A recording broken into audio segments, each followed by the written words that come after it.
ሰላም ጤና ይስጥልን። የጊዮን ዜና መረጃዎችን እነሆ። ዳሞት ያስተፋል ሐሞት እንዲሉ በዛሬው ዕለት ማለትም በቀን 15/04/2018 ዓ.ም የ109ኛ ኮር 99ኛ ክፍለ ጦር የደጋ ዳሞት ሻለቃ ታላቅ ድልን ተጎናጸፈ። በኮሩ ዘመቻ መምሪያ ኃላፊ በሆነው በኮማንዶ 10 አለቃ ንብረት ደሴና በክፍለ ጦሩ ዘመቻ መምሪያ ኃላፊ በሆነው በሻለቃ አባይነህ እየተመራ ወደ ግንባር የተመመው የደጋ ዳሞት ሻለቃ የብርሃኑ ጁላ የእጅግ ጓንት የሆነውን መከላከያና የዘመኑ ተረፈ ይሁዳዎች የሆኑት ሚሊሻዎች መሽገውበት የነበረውን ቅዳሜ ገበያን ተቆጣጥረው ውለዋል። ድልን መጎናጸፍ የዘወትር ስራው የሆነው ይህ ሻለቃ ዛሬም የህዝብን አዎንታዊ ወኔ የሆነ ድልን እንሆ ብሎናል።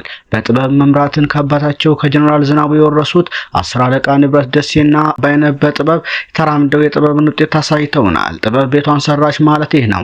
ከዚህ ጋር ተያይዞ የፋኖ ክንድ መፈርጠሙንና አገዛዙ ሽዋዥዌ ጉዞውን የተገነዘበው አብይ ተጻምሮ ተባይ የነበረው መከላከያ የካደ ፋኖን እየተቀላቀለም ይገኛል።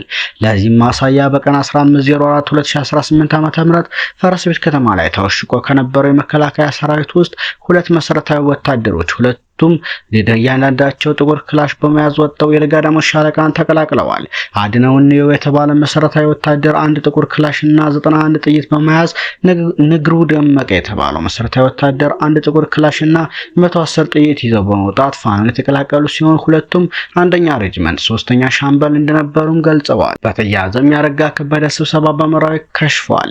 በዛሬው ዕለት ማለትም ታህሳስ 15 2018 ዓ.ም መራዊ ከተማ ላይ የባንዳዎች ፊት አውራሪ አረጋ ከበደ የተመራው ልዑክ በመራዊ ህዝብ ፊት ተዋርዷል። የመራዊ ህዝብ ያረጋ ከበደ ልዑክ በአዳራሽ ተገኝቶ አቀባበል እንዲያደርግና የአማራ ህዝብ ትግል ጠልፎ የሚጥር ሐሳብ እንዲሰነዝሩ ካገዛዙ ጥሪ ቢደረግም መጨኞቹ ግን አንድም የብልጽግና አመራር ለመቀበል ዝግጁ አይደለንም፣ እኛ የአማራ ህዝብ ትግል ቆስቋሽም ታጋይም ነን በማለት በራቸውን ዘግተዋል። በዚህ የተበሳጨው አገዛዙ ጠባቂ ቡድን ቤት ለቤት እየዞረ ወደ ስብሰባው እንዲገቡ ለማስገደድ ሙከራ ያደረገ ቢሆንም የመጨረሻ ያለውን ኃይል በማሰባሰብ ከባህር ዳር ደብረ ማርቆስ በማመላለሻ ትራንስፖርት ተሳፍረው የሚንቀሳቀሱ ተሳፋሪዎችን በማስገደድ ተሳፋሪዎች በመራዊ ከተማ ነዋሪ መስለው እንዲሰበሰቡ ለማድረግ ቢሞክርም የአፋብኃ ምዕራብ አማራ ቀጠና ቴዎድሮስ ዕዝ የ102ኛ ኮር 22ኛ ክፍለ ጦር በኮሎኔል ታደሰ ሙሉነህ ሻለቃ ኤፊሳና አማሪስ ከጎዳና ቀጠና በማካለል መራዊ ከተማ ላይ በሞርታርና በድሽቃ የታገዘ ውጊያ በማድረግ ስብሰባው እንዲከሽፍ ተደርጓል።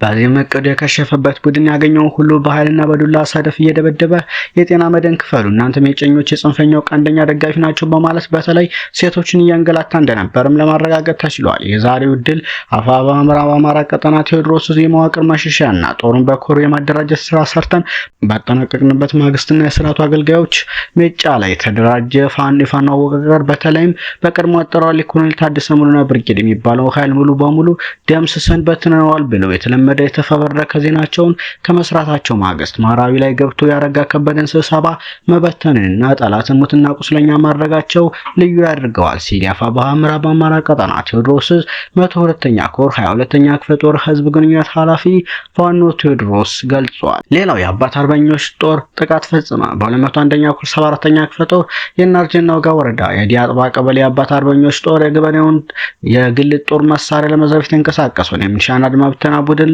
ደፈጣ በመጣል በመፈጸም 4 ሚሊሻ ከባድ ቁስለኛ ሆኗል።